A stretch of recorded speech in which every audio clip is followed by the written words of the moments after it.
Thanks for sharing the detailed update. Here's a concise summary and analysis of Pep Guardiola's current stance on Manchester City's goalkeeping situation and the wider squad picture Pep Guardiola changes stance on Manchester City goalkeepers to add to transfer confusion. The goalkeeping position is up for grabs at Manchester City, and amid the uncertainty, there is no clear number. 1 at the Etihad. Pep Guardiola is yet to decide who will start in goal for Manchester City at Brighton, amid uncertainty over the future of Edison and James Trafford's mistake against Tottenham last week. And he is going to delay a decision on his first choice for the season for another few weeks. The City manager will decide on Saturday who gets the nod in goal at the Amex Stadium, with Trafford aiming to keep his place after the 22-year-old started the first 2 Premier League games of the season. Edison returned to the bench against Tottenham, which was a surprise call after Guardiola had labelled the Brazilian his number 1 a week earlier, but the Brazilian continues to be linked with a move away from the Etihad. Galatasaray want to sign Edison, but any potential transfer is going down to the final days of the window. Guardiola's plans for Sunday's fixture on the south coast could change if the 2 clubs agree a deal, with the potential for a departure this weekend. The City boss admitted he now won't make a decision on his number 1 for the season until after the international break and a week that consists of Premier League games against Manchester United and Arsenal and the start of the Champions League. That is a change of stance from 2 weeks ago, when he insisted Edison remained his first choice goalkeeper. In this part of the season, before the international transfer window is closed, everything is possible. So it's simple as that, Guardiola said of his goalkeeping group. After that, we're going to play United and Champions League and Arsenal. After that, everything will be more clear and we take a decision. It depends on the performance, and it depends on many reasons. Trafford was partly at fault for Tottenham's second goal last week, and he was also fortunate not to be penalised for a handball outside the box between the first and the second goals.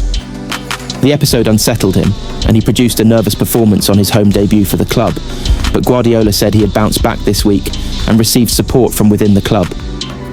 Always they have the arms on their shoulders. Always. They don't believe it, but we take care of them. Impossible, it would be better, he said. What happened don't belong just to James. It's not easy to say, but don't belong just to James to change what happened in the second goal against the Spurs. He has a huge personality. Of course he's concerned. I would not like it if he is not concerned, but of course we are here to help them. Guardiola refused to be drawn into the future of some of his players who could leave before Monday's 7 p.m. deadline, and even elected not to comment on Savinho, who is now set to stay at the club despite interest from Tottenham recently. Monday, finish the transfer window and next press conference you can ask me about that, Guardiola said when asked about Savinho. Don't ask me about the rumours and the potential arrivals or potential flights, so next week. Guardiola also insisted he would be happy with the squad if no more players left, despite insisting throughout the window that it is too big. Stefan Ortega, Manuel Akanji and Ilkay Gundogan could all leave without being replaced, but Guardiola has no concerns if they don't go and insists the players know they are in danger of being left out of squads. I don't like to have players at home, but the reality is the players know it for a long time, he said, and if it stays like it will stay, I will be more than pleased and I will handle it day by day. And that's all. Here's a concise match preview for Brighton versus Manchester City this weekend in the Premier League, including team news and a predicted lineup for both sides. Brighton versus Manchester City preview. Team news and predicted lineup. Manchester City take on Brighton in the Premier League this weekend with both sides in search of 3 points. Brighton and Hove Albion enter this match with just 1 point from their opening 2 games, as the Seagulls began the season with a 1-1 draw against Fulham, conceding a late equaliser before falling to a 2-0 defeat at Everton last weekend.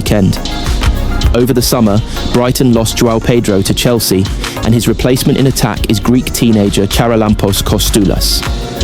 While Kostoulas is a promising talent, he is not yet at the level of João Pedro. And with no other significant attacking additions, many Brighton fans may feel that the team's forward line is weaker than it was last season, especially as Danny Welbeck continues to age.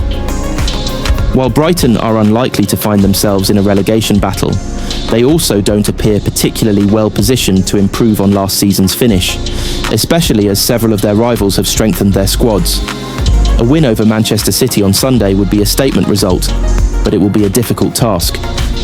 Manchester City, meanwhile, have collected 3 points from their first 2 games. Pep Guardiola's side cruised to a 4-0 victory over Wolves on the opening day, but suffered a 2-0 defeat to Tottenham last weekend, who executed a tactically disciplined performance. City struggled out of possession at times last season, resulting in their poorest campaign under Guardiola since his first year at the club. The loss to Tottenham has reignited concerns about their defensive vulnerabilities. However, the return of Rodri, who has yet to start a Premier League match this season after missing the end of last campaign, could help shore up that area of the team. With last season's issues still lingering, back-to-back defeats could dent City's confidence. It's crucial for them to respond with a win to put last weekend's disappointment behind them, and given the quality in their squad, we expect them to do just that. Adam Webster will miss a significant part of the season after undergoing knee surgery last month. The defender, along with Solly March and Julio Enciso, remains definitely sidelined. Jorginho Rutter, who missed both the 2-0 defeat at Everton and the win over Oxford, has now returned to training and is expected to be available for selection against City. Head coach Fabian Hürzeler is likely to restore his regular Premier League lineup after resting several key players for the midweek cup fixture. Rayan Aït-Nouri, who was forced off early against Spurs, is on track to be available for Brighton, despite concerns following the injury. Pep Guardiola will provide updates on Josko Gvardiol, Savinho and Claudio Echeverri during his pre-match press conference, but Mateo Kovacic remains unavailable. Phil Foden and Rodri are both pushing for a place in the starting 11 after making substitute appearances against Spurs, as are captain Bernardo Silva and Jeremy Doku. Brighton Verbruggen, Viva Dunk van Hecke de Kuiper, Baleba Gomez Minte, O'Reilly Mitoma Tsimas Man City, Trafford, Lewis Stones, Dias Arce Rodri, Reinders Bob Cherky, Marmoush Haaland. If you are on the lookout for the latest free bet offers, then look no further. Here, not only do we bring you numerous free bet offers, but all from the very best betting sites in the industry. Each bookie we recommend is fully licensed and regulated by the UK Gambling